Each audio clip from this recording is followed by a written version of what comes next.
My name is Heather and I am just a graphic designer and I'm making an animated short all by myself. If you missed my first video where I kind of introduced this project and talked about my experience and my background and why I want to make the animated short, go ahead and watch that video. I'll put it on the screen right now. I'm basically getting started with storyboarding and backgrounds. I'm doing those simultaneously because I've got ADHD and I'm not a professional storyboard artist or background artist or character artist or, and storyboarding is one of the first steps to creating any kind of story, an animated short specifically. Like, you need to write the story, you need to have the story, have the idea, and then you storyboard. Storyboarding, if you don't know, is just basically like showing the key scenes or key elements of the story to determine pacing and everything for the story.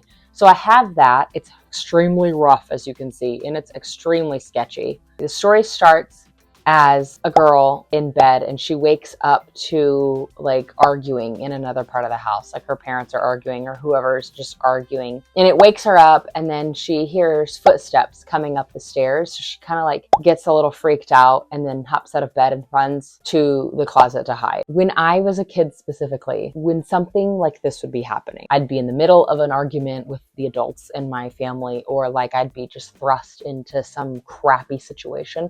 I would always think to myself, I wish there was like a portal or something that I had that I could just like transfer to another location. I could just morph to another spot on the planet, like where it's relaxing or fun or calm. She gets into the closet. Well, then she cracks the door and then she opens it and it's just like a completely different location. It's not her bedroom anymore. The door's open to a new spot. And right now I can't really determine where that new spot is. Maybe she opens the doors and she's like on a tarmac of an airport and she's like gonna get in line to board a plane, and some airline employee was like, "Oh, are you coming? Right over here to board, whatever." And she gets on the plane and flies away. And then the rest of the story is interpreted by the viewer. Oh, she's gonna fly away somewhere. But I feel like that's too open-ended. So I don't know. The story might change, but right now we're gonna focus on the first part of the short, which is the bedroom. I should probably complete the storyboard before I just start drawing. I'm not a professional. So we're just gonna start drawing backgrounds. So I've started drawing a background and I'm starting with literally the easiest thing that I think I can draw, which is like a bedroom that has a lot of clean lines and just sharper corners. I'm drawing everything in Photoshop. I can draw one background and I can use it for several different scenes. I can show that whole scene if I want to. I can only show the bedside, or I can just show the closet doors, or just the end table that you see here. And then I remembered after sketching, I should have just done this to begin with, that if you press and hold shift down while you're drawing with the brush tool in Photoshop, it will draw a straight line. So then I started getting smarter, working smarter, not harder, and I did that. I had to get reference for this, not because I don't know what a bed looks like, but I needed to get an idea for like the blankets and the pillows and like maybe a bed frame or something, because again, she doesn't live in a great environment. So we're gonna reflect that in the lack of clutter and decor, I guess, in her room. I'm drawing everything on layers, obviously. We don't want to, have destructive process. So we're going to draw in layers. So the sketch is on one layer, and then I'm going to lower the opacity on that layer, and I'm going to lock it so I can't move anything on that layer, and I'm going to create a new layer, and then I'm going to draw. I'm a graphic designer. My full-time job, I work in marketing, so I design brand items for marketing. So I don't use Photoshop for illustration necessarily every single day. I only use Photoshop for illustration when I work on these videos. Like I stated in the last video, I feel like I'm over my head. I've got some imposter syndrome happening right now. I am smart and capable and I can do this.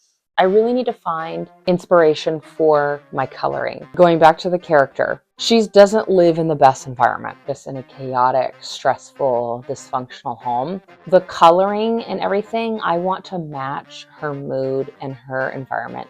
So when I think of backgrounds, first I'm going to keep everything simple. The only decor that she has is like a little picture and just like a note or a flyer or whatever this ends up being nailed into the wall there. Like that's the only thing that she has. Just kind of flat, dull color.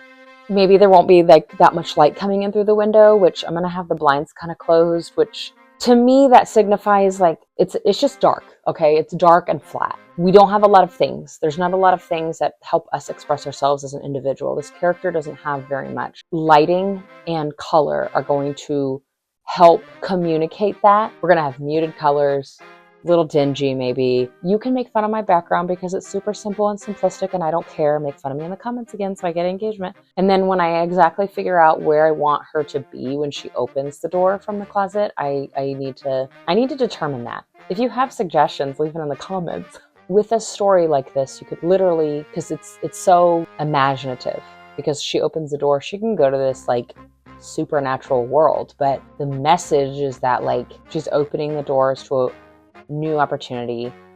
What does that opportunity look like right now though? I don't know. I don't know if it's going to be an airport. I don't really like the airport idea because it's so open-ended. It's like, where's she going? People are going to want to know more, and then I can make more shorts, but I don't know. I'm thinking for like juxtaposition, for contrast against the dark, dreary room.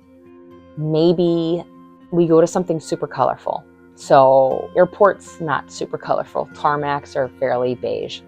Whatever the end or last portion of the short ends up being, whatever location she ends up going to for the last half of the short, again, if you have suggestions, leave them in the comments below. I would love to read all your suggestions. My name's Heather, and I'll see you in the next video.